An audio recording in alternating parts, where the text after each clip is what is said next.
Imala sam diskusiju sa kršćanskom profesoricom u vezi islama. Pitala me je nešto, ali ja joj nisam mogla dati odgovor zato što sam se bojala da je ne povrijedim. Nisam se znala izraziti kako treba. Pričala smo o materijalnom zadovoljstvu, da ona voli Boga i vjeruje u njega, ali također može da ima ovo materijalno zadovoljstvo.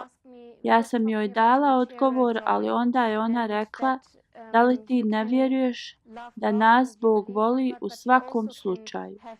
Ja joj nisam ništa odgovorila jer nisam znala kako da se izrazim.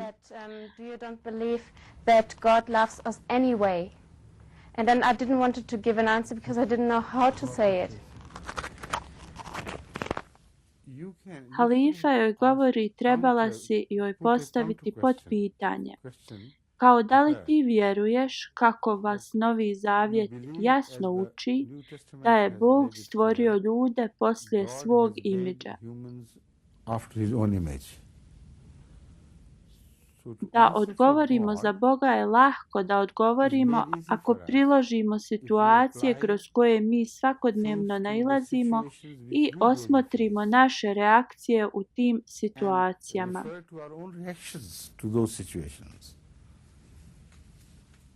Mogla si je pitati ako ima čovjek ovdje u Engleskoj koji je nedavno zaklao nevinu djecu bez milosti. Recite mi iskreno da li vi volite tog čovjeka. U svakom slučaju bio je slučaj bračnog para u Belgiji koji su zlostavljali mlade nevine djevojčice i poslije su ih ubijali.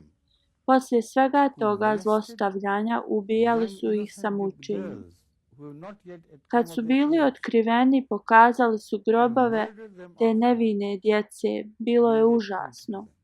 Upita je da li voliš i njih. Da li voliš takvog čovjeka i njegovu ženu.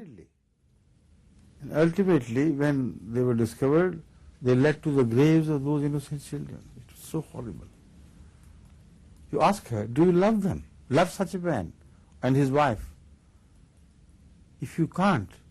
Ako ne možeš, kako onda možeš da pripisuješ takvu ružnoću Bogu?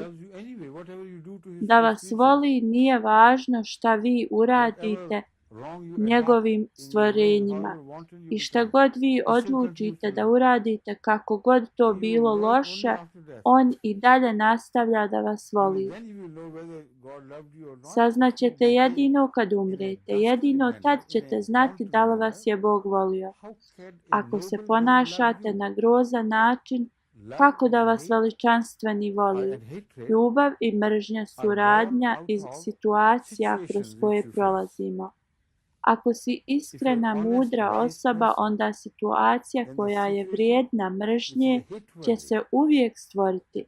Situacija koja proizrokuje ljubav prirodno će se stvoriti i zavolit ćete to. Trebala si reći tim kršćankama da ne troše svoje vrijeme u mitovima i fiziologijama.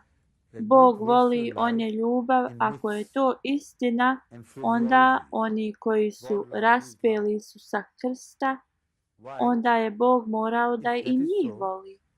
Those who put Jesus Christ to crucifixion, God must have fallen in love with them.